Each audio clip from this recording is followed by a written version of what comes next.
One dead eagle. Several months later. That's where the eagle was.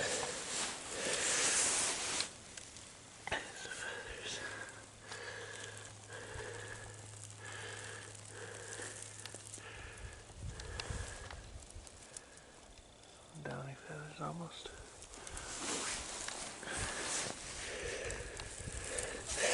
It's been moved. See right there. Tail feathers. So I was getting chewed on over there. Probably multiple animals. And then the one dragged it from there to there. Plucked it a little bit. It's like, yeah, this is still some good meat. So dragged it up here just to get it away from the exposed road and a little more secluded. Checked it out some more. Plucking off tail feathers. Looks like, alright, let's get it.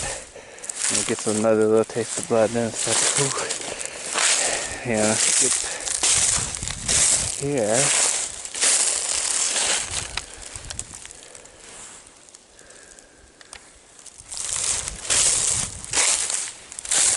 Some wing feathers. That fire, and I can't wait any longer. It's got to taste a little bit more. Must have been hungry. So it has that a little bit more. Continues. Has that a little bit more. Continues. There's no trails down this way, but you can kind of see a trail. Kind of marked by the leaves.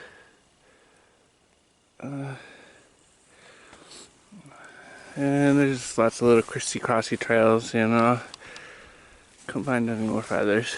Going back another 30 feet or something, you know. So at this point, it's kind of like, alright, I can do this. You know, and it finally stops snacking on it and it brings it to its burrow.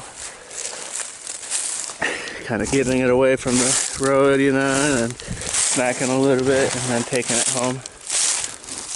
And I wanted to see a skeleton, you know, like the claws and the fingers, you know, and the beaks, you know, but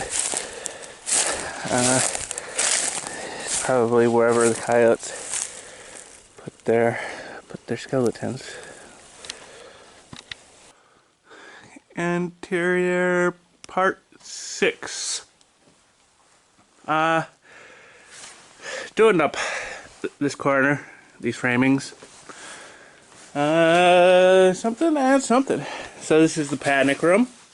It's got a secret hatch.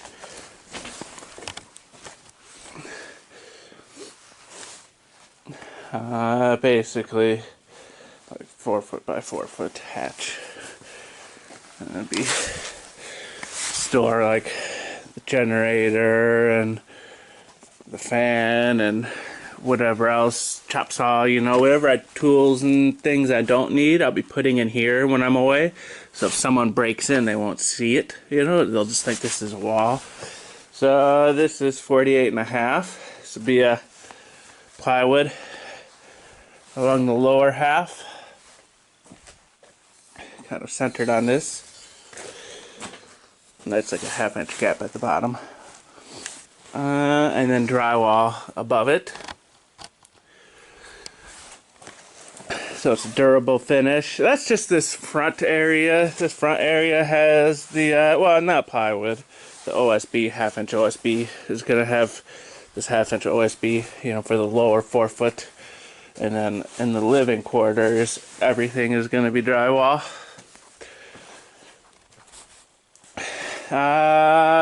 This is like 8 foot right here. So it's like a full sheet. And then another sheet to here. And basically this one, you know, I'll just leave off when I'm here, but then when I go to the city, when I'm away for a few years, I'll screw it back on. So it just looks like it's part of the, you know, you won't notice it. You kind of see right there. This is the freezer. So, yeah, I've been trimming my 8 footers down to that right there, that height, which is like an 89-inch stud length, you know. And you look at this, so 8 foot, a full 8 foot is 96 inches. You know, this is 93. So it works out well. Putting it in something that's cutting off 3 inches, so it's 90 inches, and then shoving it into an 89-inch bay. It's kind of the general plan. And right here, I'll do a full 93, and there'll be a 3-inch gap. But I'll have a bunch of scrap pieces of 3-inch to put in there, you know, like one layer of scrap 3-inch, and then that's like another like little 3-inch gap at the top. You know, it's over 8 foot. You know, it's 8'6" or 8'7.5" or so, because of the bottom plates, you know. So there'll be some scrap things, and basically I got all this right here. This is 3/4 inch. 3/4 inch. So that's kind of the thickness. And then just the styrofoam board itself is close to 2.89 R values. And the foil facing, I don't know what kind of airspace they're talking about. I haven't read this. But it says stuff right here. It's a lot of words. It's like, oh. But basically, it's like supposed to be 5.69, and because I don't read the directions and give it spacing, maybe just 5 R values for me.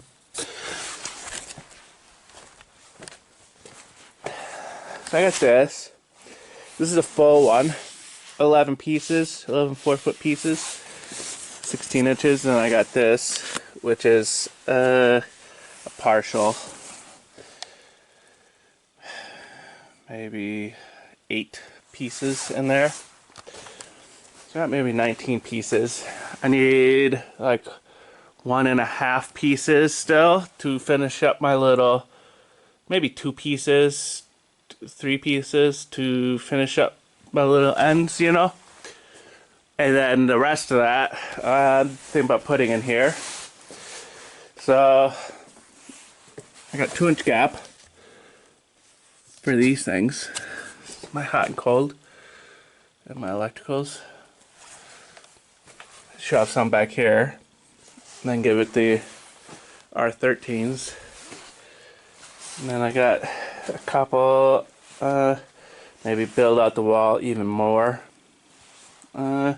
This is like 8 foot actual, 8 foot, you know, framing to framing, and then this is, you know, 6 foot to the outside, so it's, you know, minus 3.5, 5 foot 8.5 inches this way.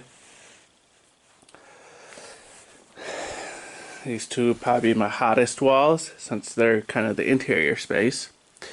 So I'll put some of that R30s around here, you know. So this will be the R13, maybe some R30s, and then the foil insulation. You know, the foil insulation. I think I got 16 sheets. Anyways, freezer, and it goes over. This is gonna be where the power is and the batteries and all that. Yeah. Just little blocks filling it in at the top. A few little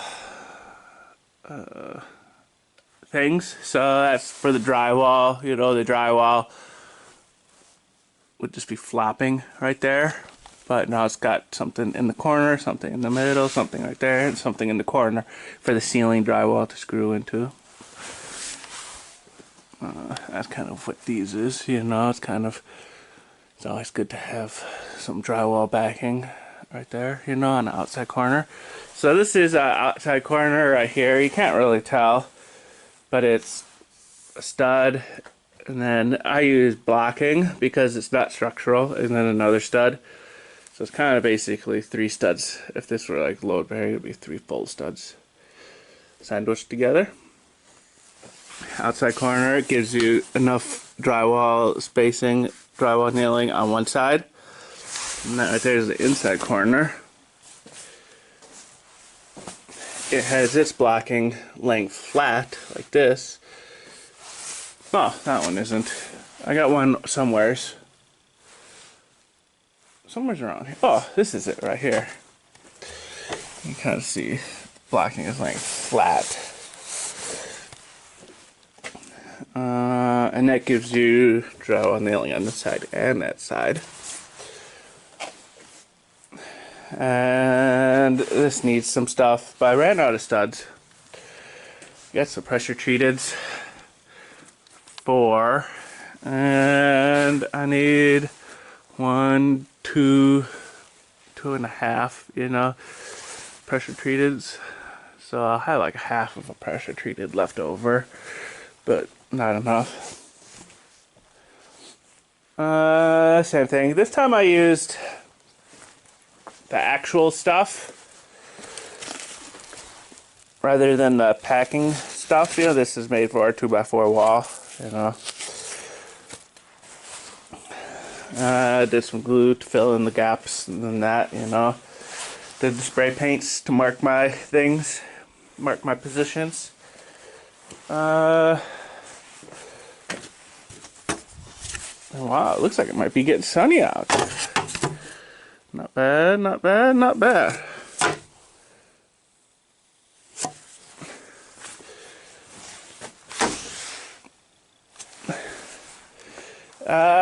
Electricals. The regular switch.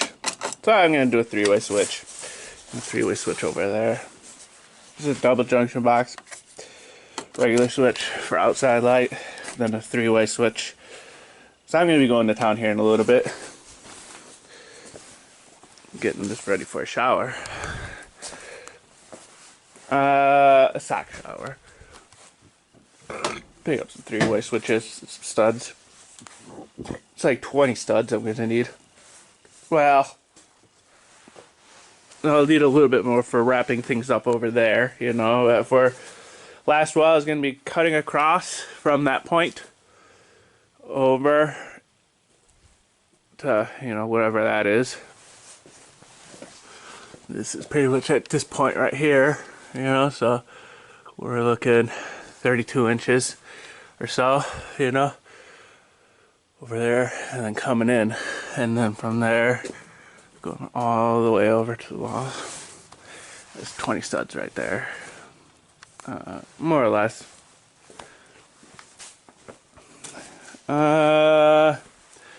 Be a, I don't need the junction box for here for this switch. Light with a switch in here, you know. Be mounting the switch somewhere, you know. It's kind of tricky, you know. I'm not too sure how I want to do this. You know, here's the circle box. I don't really want to mount the circle box on here because it's kind of like, what if I want to add more insulation, you know.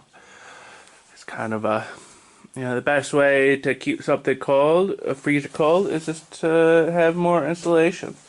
You know, I think something about like the perfect amount of insulation would end up being like 6 feet thick or 8 feet thick or something. So if I fill this whole room with insulation up to this point, then there'll never be any heat loss going that way. I could turn this into the freezer. No. That would be perfect, you know. This is just, I don't want to be swapping out gallons of ice, you know, like to refreeze them all the time, you know. I may want to do more ceiling stuff, so kind of the thought is maybe I'll drop that down, you know, because that's plenty high when it comes to replacing the bulb. I can't even reach it, you know. I'd have to drop it down 12, 15 inches just so I could replace the bulb in it, you know. Something could drop it down, you know, 9 for another layer of that, or I get 3 inches of here. This is like 2 by 12. It requires 9, and it's actually 11 and a quarter. But 2 and 2 and a quarter. So 7 plus 9, 16 inches. Drop it down 16 inches. Then I could fit another layer of R30s in there. It seems like a hassle, but when you're talking throwing in a few layers of insulation, spending a day adding another layer of insulation, and then a lifetime of replacing water jugs half as often, that's kind of the debate right there. It's that's probably what I'll do. Drop it down 16 or something, and then just throw that up top. And kind of the same thing with this. This is a switch for in here. I just got shoved in there right now. I kind of like this because it's got 3/4 of a gap for some rigid foam mounted right on this.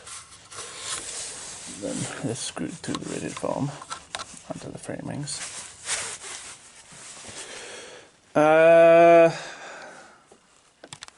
I don't know. Maybe put it out further.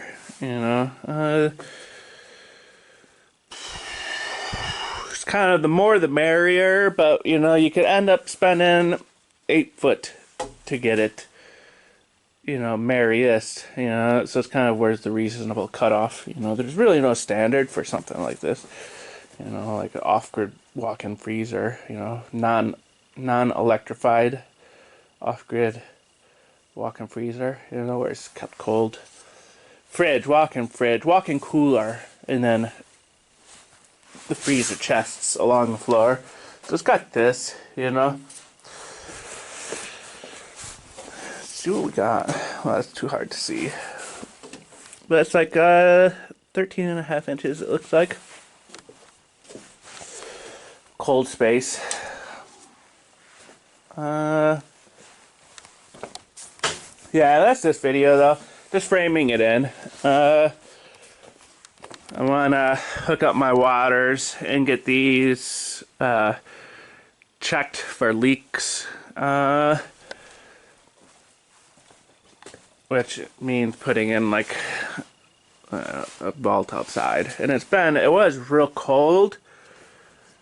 The winter storm just finished yesterday, I think. And it was like 20s and 30s, actually freezing. 2 inches of ice in my little ice buckets for a few days. And it's been rainy, and now the sun's coming out. So I'm going to go to town, because when it's rainy, you might as well go to town. But it's been bad weather, so I haven't put in the vault. Just letting it stretch out and loosen up, because it wasn't a coil, so it wants to stay coiled, but you let it unfurl and it's a lot easier to work with. Got those, get more up the hill. So put in do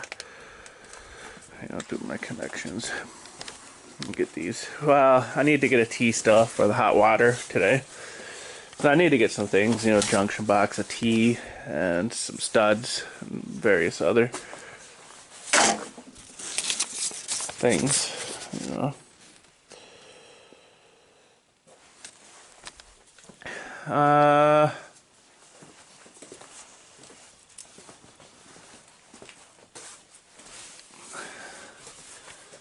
Not bad, not bad.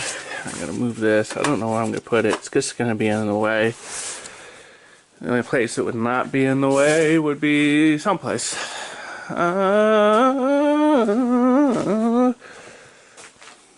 This would be my last wall that I do. This wall right here. This would not be in the way. Then I'll have my stove right here, so it's kind of... I don't know if I want to have the stove right there. It'll give me a bad reading. Yeah, that'll be it for this video. Just doing this little corner, the framings in this corner.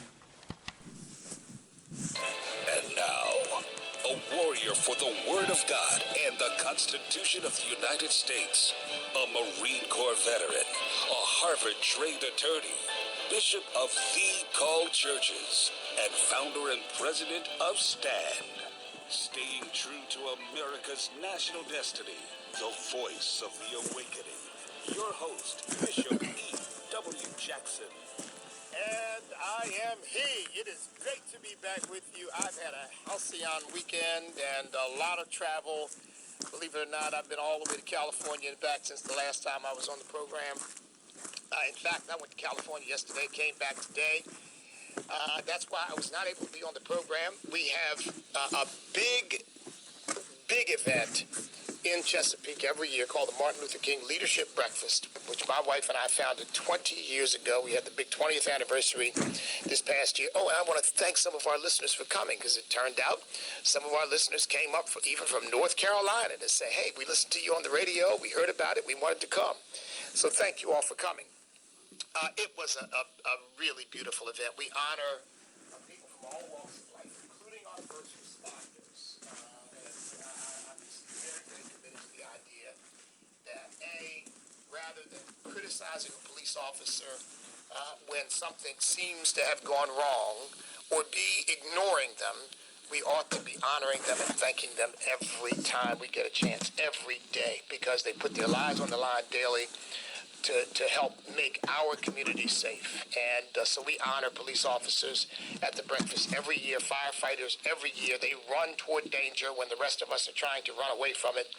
Our sheriff's department handling very, very difficult people and circumstances. They manage our jails, and we honor them. We honor business people, educators, people from all, and we give scholarships to two students, two high school students, two worthy high school students, always who are outstanding, usually not only academically but athletically as well.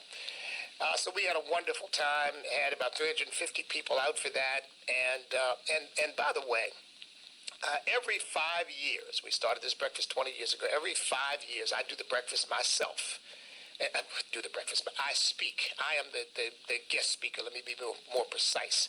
I am the keynote speaker. I am not the keynote speaker every year, but every 5th year, I am the keynote speaker. So for year 20, I was the keynote speaker, and I talked about America from a divided past to a unified future. And from the response I got, I shared a lot of information that people were very, very inspired to hear, but also kind of shocked to hear, because I went into the history of slavery, and we're going to make that available to you, by the way, because we did videotape it. We had a videographer there to make sure we got the whole thing on videotape, but we also audio taped it, so we will make it available to you. I think it's really one of the most important talks I've ever given. But I talked a lot about the history of slavery and pointed out slavery has never been racial. That race is just another of the many manifestations that it has shown, but historically it has nothing to do with race. Slavery simply has to do with the willingness of people to subjugate others who they find to be weaker. And it's happened all over the world. It's happened from people and by people who enslave people of the same basic demographic or ethnographic group. So, in other words, Europeans have enslaved other Europeans, Africans have enslaved other Africans, and Chinese have enslaved other Chinese. And in South America, the Aztecs particularly, but all over South America, the Aboriginal tribes enslaved their enemies. The Aztecs had thousands of slaves. This is a worldwide, universal phenomenon. And I simply pointed out that this garbage that we hear from the left, which is the historic name of slavery in America, the peculiar institution, it wasn't peculiar at all. It was common around the world, and not just the enslavement of Africans. I pointed out, for example, 1.25 million Europeans were captured and enslaved by the Barbary pirates before the Atlantic slave trade ever even started. Now, isn't that ironic? that people from Africa were enslaving people from Europe before people from Europe began to enslave people from Africa. And I pointed out, for example, that the Portuguese who pioneered the African or Atlantic slave trade learned it from the Africans. They didn't invent it. They didn't create it. When they got to Africa looking for gold, they found out that there might be a much more lucrative market in the slave trade because there were Arab Muslims who were already practiced at it and getting very, very wealthy through it. And the Portuguese thought, wow, it works for them. It'll work for us. And they immediately began to participate in the Atlantic slave trade, and that began the process of what's called the African diaspora.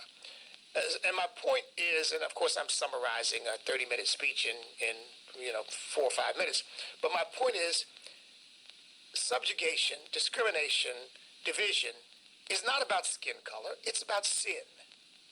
It's about people just doing what people do. And what people do, particularly without God, is hurt each other.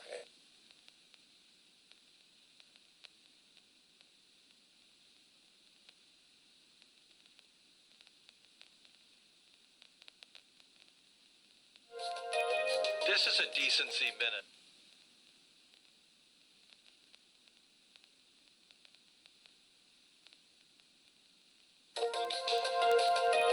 This is a Decency Minute. I'm Bill Johnson. It's true that there are many who We had have... a little interruption there, Randy. That sin what causes people to have hardness of heart, and that the love of God causes people's hearts to soften and causes them to be far less willing to harm, hurt, subjugate, enslave, do bad things to other people. And even when they inherit that as a part of their culture, when they come to Christ Jesus, I think they immediately begin to question that. And so I pointed out from the very beginning, slavery was challenged in America, challenged first and foremost by Christians. But it was a hot issue of debate from the very beginning. When it wasn't being debated in Africa, it wasn't being debated in other parts of the world. It was just taken for granted. But in America, people challenged it. And so to call our country a racist country or a white supremacist country and all of that is just, it's just based on ignorance. And of course, the polemic of the left that really wants to delegitimize the existence of the United States of America. So at any rate, forgive the summary, but it's still fresh on my mind. I think it's one of the most important talks I've ever given, and we will make that available to you because it's chock full of a lot of historical and factual information, which I won't bother to go into right here. But I am your host, of course, E.W. Jackson, and this is American Family Radio, the best radio network in the world. That's my confession. I'm sticking with it. And I want to thank all of you for praying for us and listening to us. And thank you for showing up. I'm always pleasantly surprised. And please keep doing that. If you show up somewhere that I am, please let me know that you're a listener to American Family Radio and you listen to my program and say hello to me because it really does my heart good. In fact, I spoke in California at the American Renewal Project. The event had about 600 pastors there, by the way, and a waiting list, and had a number of other people there too who were just there to experience it and to share their perspective, though they're not pastors. But Charlie Kirk was there, and Dennis Prager was there, and a number of other people were there. And I had an opportunity to speak there. And I had people come up to me afterwards and say, hey, I'm one of your radio listeners on American Family Radio. And I'm thinking, well, wait a minute, what stations do we have in California? But the thing is, we can be heard worldwide through live streaming, right? AFR.net. And tell a neighbor, tell a friend, tell somebody. No excuses for not listening to American Family Radio. We'll be back in a moment.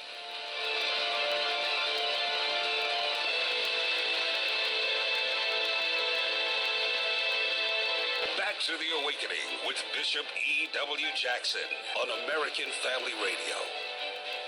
And we're back.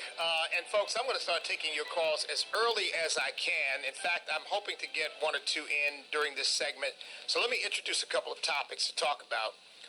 One is that I could not attend the rally in Richmond, which apparently attracted thousands and maybe even tens of thousands of people to the Capitol to protest and to take a stand against this lawless, unconstitutional governor that we have in Virginia. It is sad to think about the fact that Virginia gave us, well, not only George Washington, who was never governor of Virginia, but it gave us Thomas Jefferson, governor of Virginia, Patrick Henry, governor of Virginia, James Madison, governor of Virginia. I mean, three of the most prominent patriots in our history. And now we've got this. Wow. Now we've got this man who is prepared to trample the Constitution of the United States of America, trample our Second Amendment rights, willing to kill babies that are born alive because that happens to be an inconvenience that the mother and doctor agree should not be allowed to stand, so you simply kill the baby or let it lay there and die. This man who pointed the finger at everybody, particularly at conservatives, as being racist, and implied that there was some kind of that the whole gathering was some kind of white nationalist gathering, which is just, it's preposterous. I would have been there. And there were people there from all backgrounds who believe in the Second Amendment. But this is what these leftists do. Anything they don't like, anything they have no substantive answer or response for, they try to racialize it and turn anybody who's taking a stand for anything that has to do with patriotism or the Constitution or liberty, oh, you're a racist, which is just doubly despicable. At least allow your positions to be defended on their merit, as opposed to sliming and slandering people because you don't agree with them and trying to use these baseless accusations as a way of destroying their credibility and destroying the power and the strength of their stand. But this is the kind of person, sadly, that we have as governor of Virginia. And folks, please pray him out of there. Believe me, I'm going to be doing everything in my power in Virginia here to vote him out of there and to get people to register and to vote.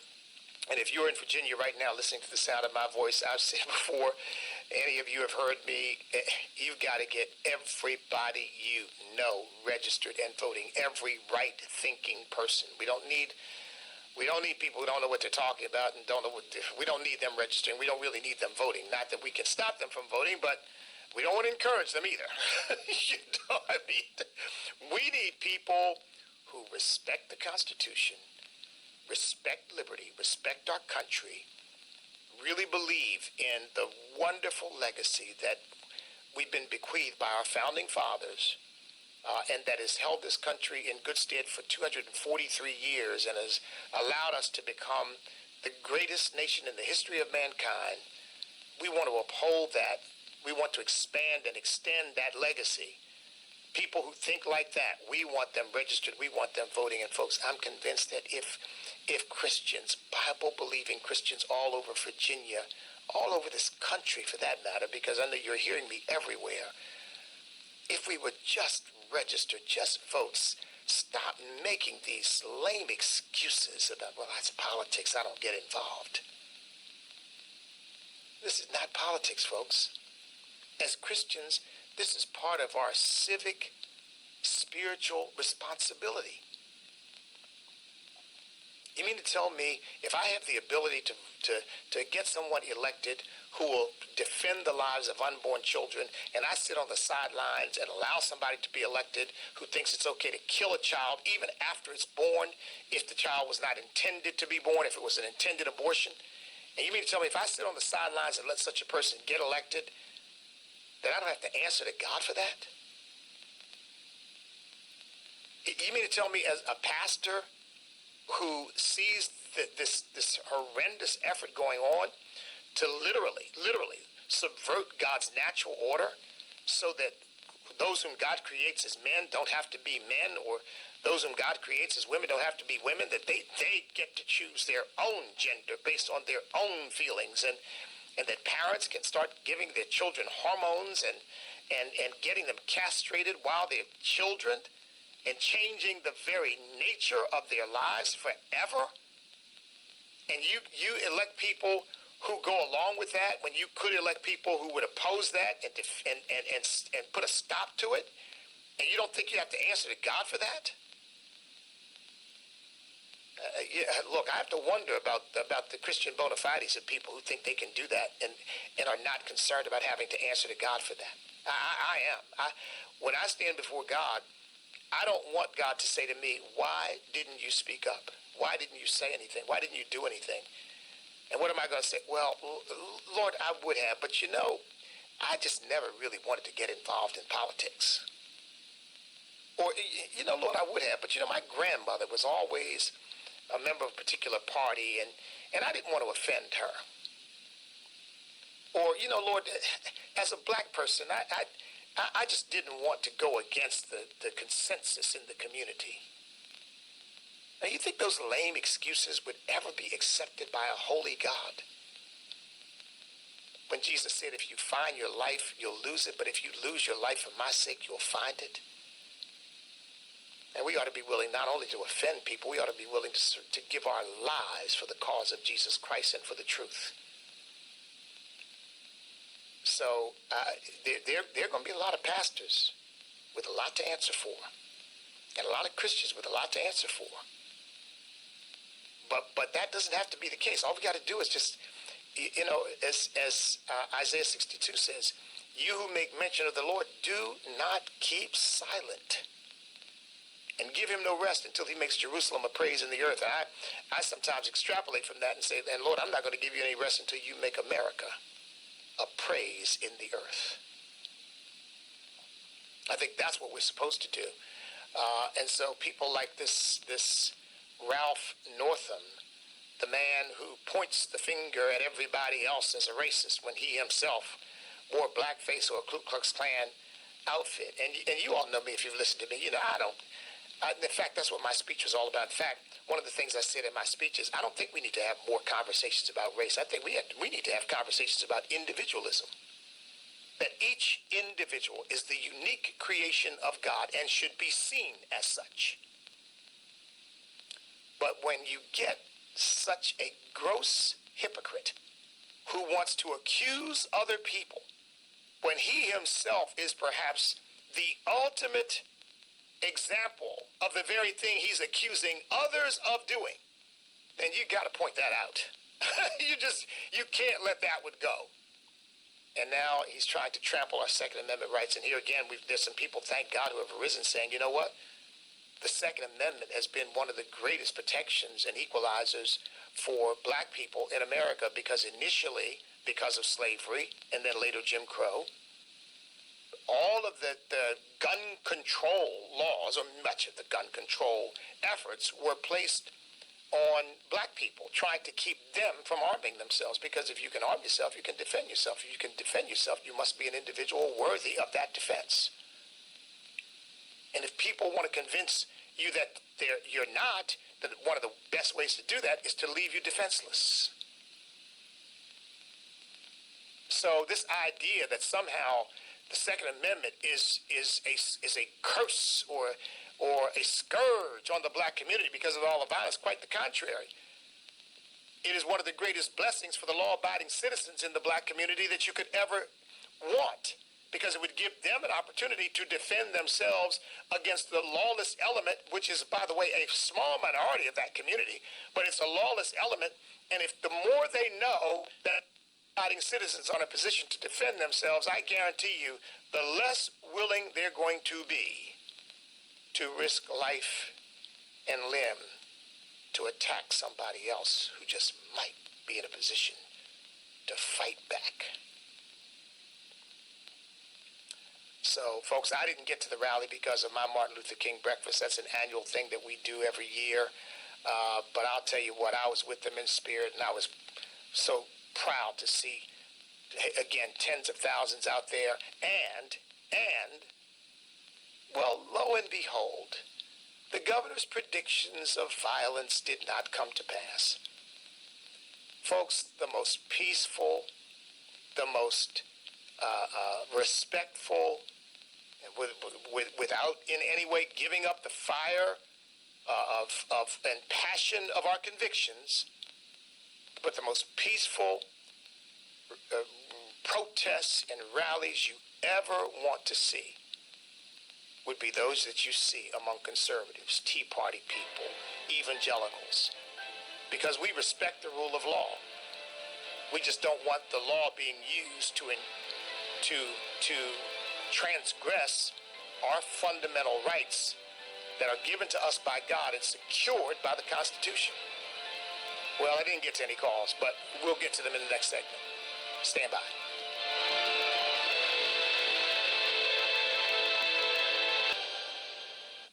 Back to the Awakening with Bishop E.W. Jackson on American Family Radio.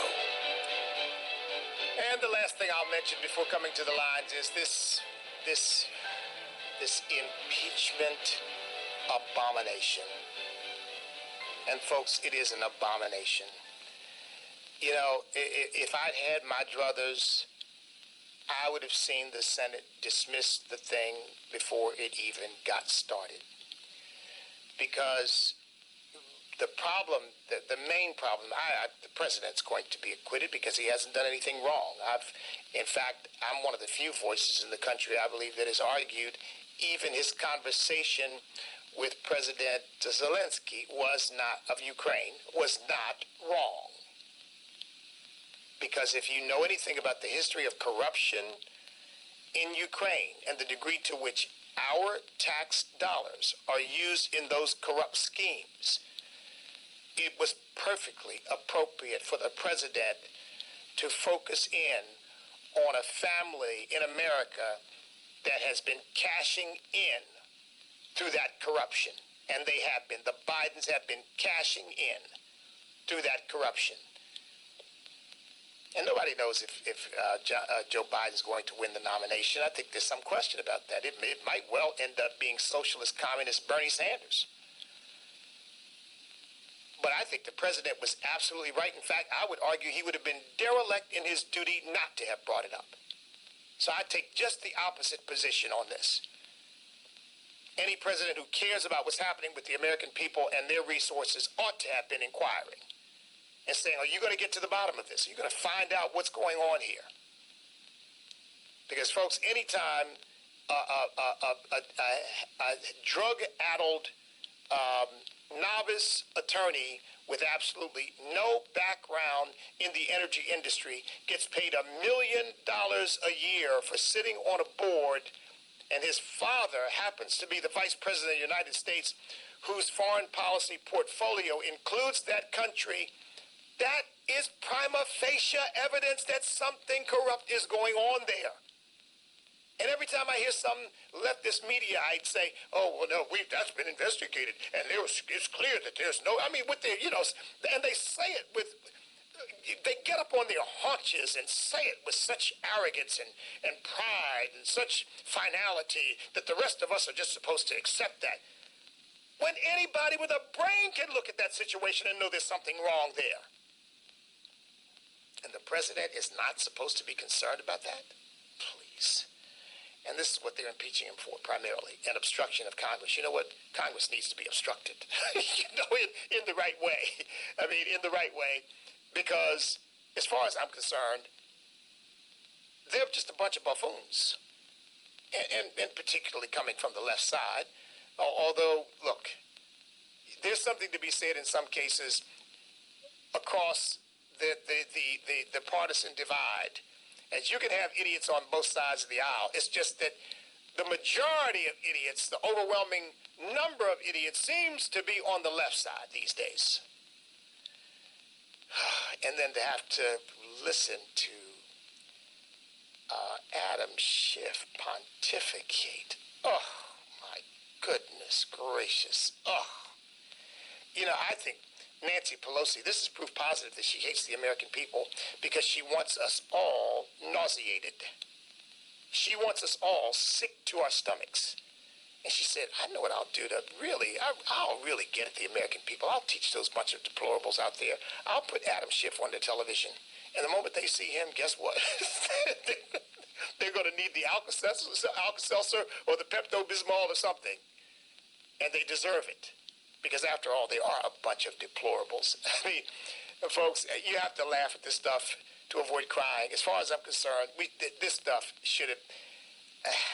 And I know that, look, there might have been a price to pay, but as far as I'm concerned, Mitch McConnell should have stood up and said, look, I'm putting forth a resolution to dismiss these charges because they are preposterous, they are unconstitutional, they allege no crime, there's no evidence, there's no substantive evidence that the president did anything wrong, even by those who claim to have inside information when they put up that ambassador who was supposed to have been so knowledgeable of the thing, and he was asked, I think by Matt Gaetz, I think, well, so did you hear anybody, no, it was actually somebody else, did you hear anybody, did you ever hear the president say anything about a quid pro quo? No, that was my assumption. What? And he was their best evidence. He was their best case scenario. All right, the number's 888-589-8840. With those things on the table, let's get to your calls. Great, I can get started early here because I want to hear what you all have to say. I've missed talking to you all because I've been away for 2 days. So let's go to Sherry in North Carolina. Sherry, welcome. Hey, Bishop. I've been listening to you since your first show. Thank you for what you do. I can truly say that I have followed you closely. You are a brave man, and I pray for y'all every single day. I'm an AFR supporter. I don't guess I have to tell you that. And you're absolutely right. Nancy Pelosi makes me sick to watch her, much less that little pencil neck, squeak neck thing that's up there pontificating, as you said. I'd like to take them all and put them in a sack. Now, that's about as polite as I can get. The Lord gave me a very I don't know how to put it. I'm just not a sometimes I just get so angry, Bishop, listening to these idiots that I just have to get up and cut it off because I get so angry that I'm afraid I might have a stroke before I can vote for President Trump in November. Well, don't have a stroke, Sherry. Why don't I tell you what I really think? Sir, I appreciate you, and thank you so much for what you do. And I was there with you in spirit at the rally and for what you do, and I continue to pray for y'all. And let's pray that God flips this country back in the right direction. Amen. And we're going to do it, Sherry. We're going to do it. With patriots like you out there, we're going to do it. So thanks for the call, Sherry. Appreciate that. And let's go to Christy in Arkansas. Christy, welcome. Hey. God bless you. Thank you. I wanted to say that I enjoy your program every day, and I'm praying that God is with us. We need to be with God. We have all this stuff happening, and then on TV, you can't even turn on the TV. They have people kissing people of the same sex. You turn on the show, 911, Lone Star, the new one. They go to a commercial, they come back, and there's two men violently kissing each other. You can't turn on the TV. You can't even have commercials come on TV. They have people kissing each other. Men or women kissing women. Men kissing men. And our poor children is in shock. We're in shock as adults. They shouldn't have this, and we need to put out some kind of petition or something. God's people needs to stand, and we need to stand with God. Amen, Christy. You are absolutely right, Christy. I think Christy, you went to preaching, and listen, we appreciate it. You're right. I have gotten to a point now where I'm saying, and folks, I'm serious about this. I may literally have to give up watching television other than news, and maybe some sports show, maybe baseball, because you're right. You turn on the show and you think, oh, this looks like a nice, interesting show. But they have to throw that in your face. They are trying to change our sensibilities. They're trying to sear our consciences over with a hot iron, so that we get so used to seeing this perversion that it becomes normal. And you're right. It's coming at you from every direction they can throw it. Even when the program's not about that, there's got to be something in the program about that.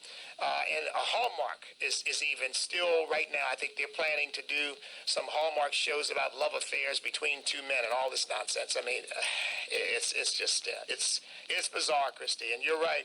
We need to pray and we need to stand up. And Christians need to stand up, because right now the LGBT mafia has got so much clout, so much power in the media, that with people like me, they'll just, oh my goodness, they will come at you with all guns blazing, metaphorically speaking, that is. I hope that's all it is.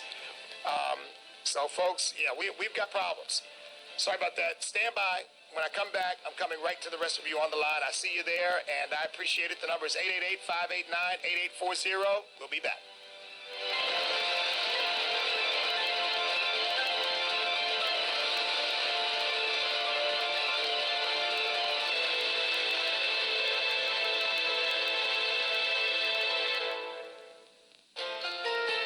This is Focus on the Family Minute, and Dr. Kathy Altman not only performed abortions as a doctor, but she also had an abortion herself, and she felt that that was something God would never forgive her for.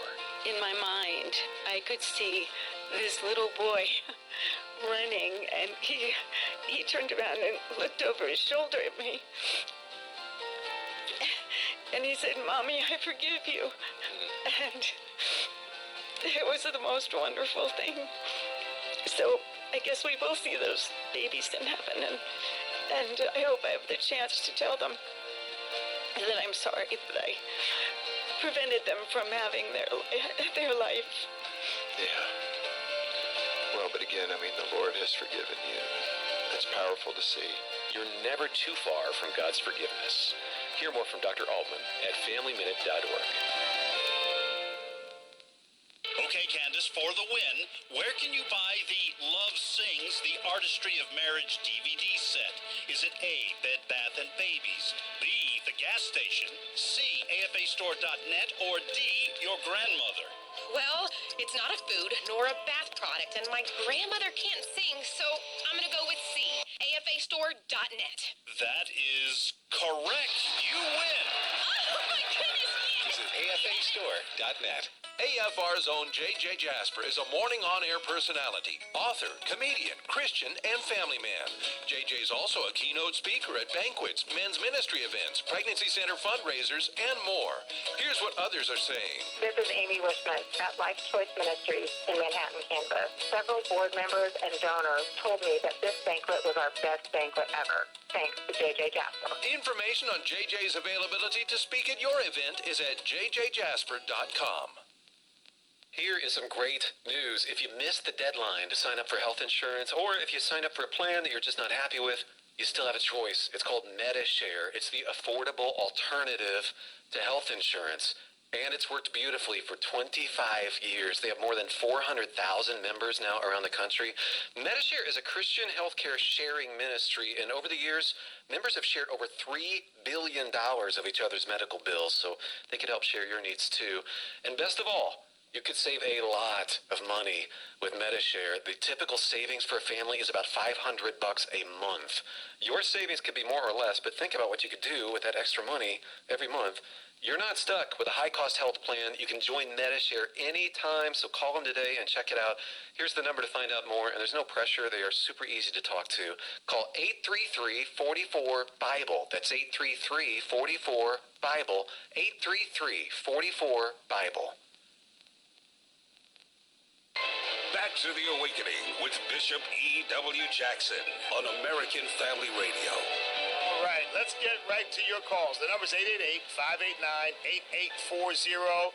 And let's go to Bill in Oklahoma. Bill, welcome to the program. Thank thank you. Thanks for taking my call. I just have one observation. It seems that anything that Trump does can be rewarded. The media, the snake media can't seem to find anything nice to say about Trump.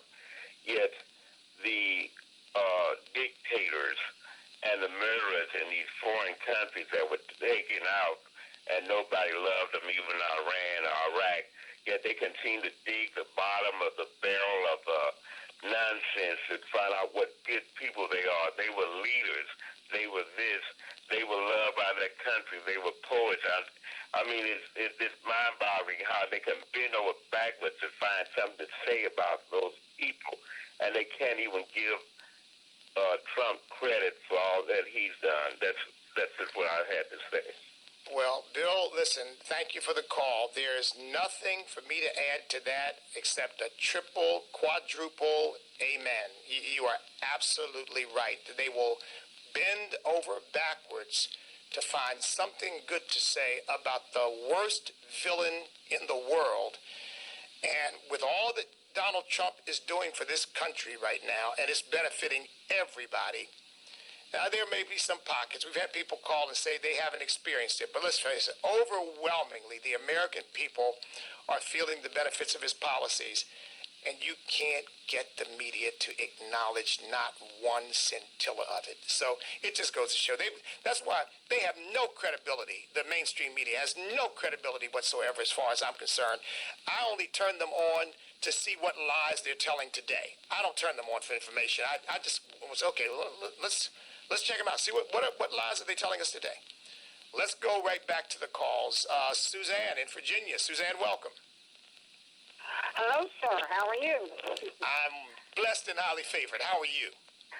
I'm doing well, and thank you for your ministry, and thank you for running here in Virginia a few years ago. I voted for you, so I would then bring you to Walthour here in our state. Thank you, Suzanne. Thank you.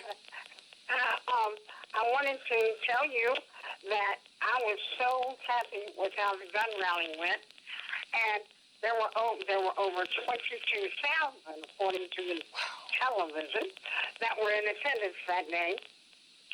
And one of the other marvelous things was that we were heard on the radio and actually a little bit on television. Some of the churches near the courthouse area in Virginia opened their doors and invited people to come and pray during that rally. And that was a victory. And I just praise God that they were people of all races, sexes, colors, creeds, you name it. They interviewed several, and one black gentleman was the most articulate, and everything he said, I wish we could put on national news. It was wonderful. So, praise God for Suzanne, we're looking, thank you, Suzanne. We're looking for people who were at the rally to talk to, because I think it was historic, and I hope that it is a wake-up call to these leftists that if they think they're going to take the state of George Washington and Thomas Jefferson and Patrick Henry and James Madison and George Mason, who gave us our Constitution, our Bill of Rights, our victory over King George III, and they're going to turn it into some sort of socialist state and confiscate our guns and limit our First Amendment rights and all of that. They've got another thought coming, because I'm just believing God that come November of 2021, that's when the Virginia elections happen in off years, but come November of 2021, they are going to be swept out with a tidal wave. And so I hope nobody forgets what they've tried to do to hurt every single Virginian and to trample on all of our rights. Let's go to Maurice in Mississippi. Maurice, welcome. Maurice, you're on. Yes, sir. How are you doing today? I'm blessed, Maurice. How are you? Doing great, sir. Thank you. I listen to your program when I'm traveling on the road, and I appreciate your ministry. But I have a quote, and it's not my quote, but I did want to share it with you, and I'll listen on the radio just to get your take on it. A gentleman said, the Republican Party is the party that never misses an opportunity to miss an opportunity. And so I thought it was the best description I've ever heard. So I'll turn it over to you and let you go with it. Well, thanks for listening, Maurice. I appreciate it. Stay safe on the roads out there. You know, folks, it's similar to another quote, which is, you know, Republicans have a knack for snatching defeat out of the jaws of victory. It's the same kind of thing. And I think look, I don't want to take time away from these callers who want to talk to me and talk to the rest of you, but I'll say this real quickly. Politicians generally are not leaders. Donald Trump is an exception. Politicians are usually followers. They're people who figure out where everybody is, and then they simply reflect that.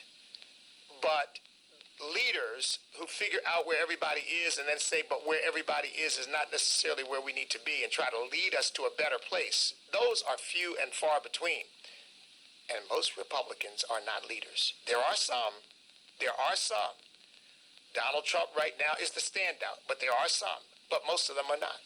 And so expecting them to step out and say, this is the way we've got to go, this is what we've got to do, this is the right thing, and to take all the excoriation from the mainstream media, the Washington Post, the New York Times, or the Washington Compost, the New York Times, the Communist News Network, the Marxist Socialist No Brains channel, most of them, they don't have the stomach for it. So that's a sad fact. We need to elect people who actually don't mind getting in the fight, getting in the fray, getting out front, and risking their political careers in order to do what they know is right. And just trust the people to back you. So thanks for the call, Maurice. Let's go to Kobe in Arkansas. Kobe, welcome. Hello, brother. How you doing today? I'm doing great. How are you? Well, I'm fine. Semper Fi. I'm a fellow Marine here. Amen. Semper Fi. Semper Fi. Hey, I agree with what you're saying. It's time for this situation with this phony impeachment to come to an end, and I do believe that it is in the Lord's mind to bring it to a swift end, but we also need to keep it in prayer and pray that God will bring this to a swift end. I also believe that it's time for the Christian community and all freedom-loving people here in the United States of America to get up and get on the offensive, quit being a spectator in this situation. These Democrats that have wasted the last 3 years keeping our president hogtied in a sense. I mean, he's been able to accomplish a lot considering the adversity he's been up against, but just think for a minute how much more he could have accomplished if they would have actually gotten in the game and started working for America's good in this situation. The Democrat Party, the Democrat leadership has committed crimes of treason. They have given aid and comfort to our enemy. They have committed a conspiracy to undermine the President of the United States and the Constitution of the United States and deprive millions of Americans that voted for Trump of our civil rights. We need to bring class action lawsuits against them. We need to make them stand up or sit down, in other words, and pay attention and start paying a price for their corruption. I mean, there's all kinds of criminality going on in that party, and the deep state's a lot deeper than most people realize. But I thank you, brother, for what you're doing. Thank you. I listen to you quite often on the radio. I hear your voice. God bless you. God bless your family and everything you're doing. Thank you. Thank you so much for the call, Kobe. By the way, Kobe, you're not the first person to suggest to me that the American people need to rise up and bring a class action suit against these lawless Democrats who are trying to deprive the American people, you're right, of one of our fundamental civil rights, which is the right to vote. And in their effort to overthrow President Trump, that is exactly what they're trying to do. They just happen to be using the vehicle of impeachment as a camouflage and a cover for their real intention. And their real intention, in my view, is a coup. I'm serious. I think that is what they really are trying to do. They're trying to pull a coup, which is what communists always do. Let's go to Brad in Pennsylvania, state where I was born. Brad, welcome. Hi. I heard you mention earlier about considering to quit watching TV, and I quit watching TV 10 years ago. And when I go somewhere to somebody's house that has a TV on, I can't even I can't even stay in the same room with it. If you, after 6 months, you really start to see how much propaganda and how they brainwash people with their commercials and their programs, and it's all to further their agenda. Brad, look, you are absolutely right, and I would imagine, I don't watch a lot of network television. I do tend to watch mainly news, but I'm a movie buff. I'm always looking for decent movies to watch, and those are very, very difficult to find. You know, you see something that you think maybe is a clean thriller or something, and before you know it, here it is. They're throwing the propaganda up. Got to get that in there, and then I tend to turn it off. Oh, man, that's so disappointing. I thought maybe that would be half decent. So I'm trying to collect as many Christian movies as I can and satisfy myself with those. But Brad, you make a good point. Oh, yeah, thank you for the call, by the way, Brad. We appreciate it. Well, folks, listen, we just have to keep the push, right? Keep the fight going, because I'm absolutely confident that we are going to win. And I think we're going to win because the devil has no filter. He has no restraint. And when I say that, I mean the people who are, in my view, representing his destructive tendencies are going to keep pushing the envelope. And the more they do, the more they're going to aid us in waking up the American people to just how evil and dangerous these people are. And the response is going to be to vote them out of office. That's going to be the response. And so if we can do that, and then we can begin to get these cultural influences back to our Judeo-Christian value system, the schools, the colleges, the universities, the Boy Scouts, the Girl Scouts, back to Judeo-Christian values and principles. Folks, we're on our way to a revival and an awakening in our country. I'm convinced of it. I see the signs of it now. So I'm very hopeful, and I hope you are too. And remember, we cannot be defeated if we will not quit, because we are on God's side.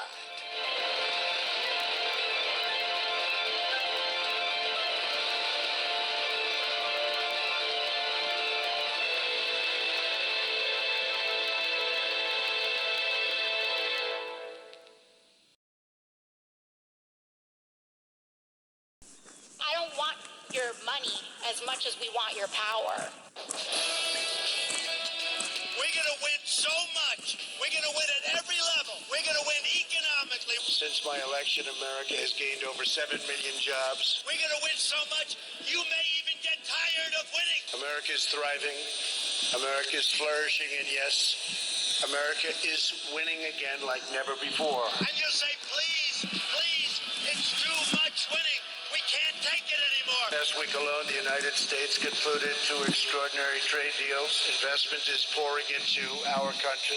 Mr. President, it's too much. And I'll say, no, it isn't. We have to keep winning. We have to win more.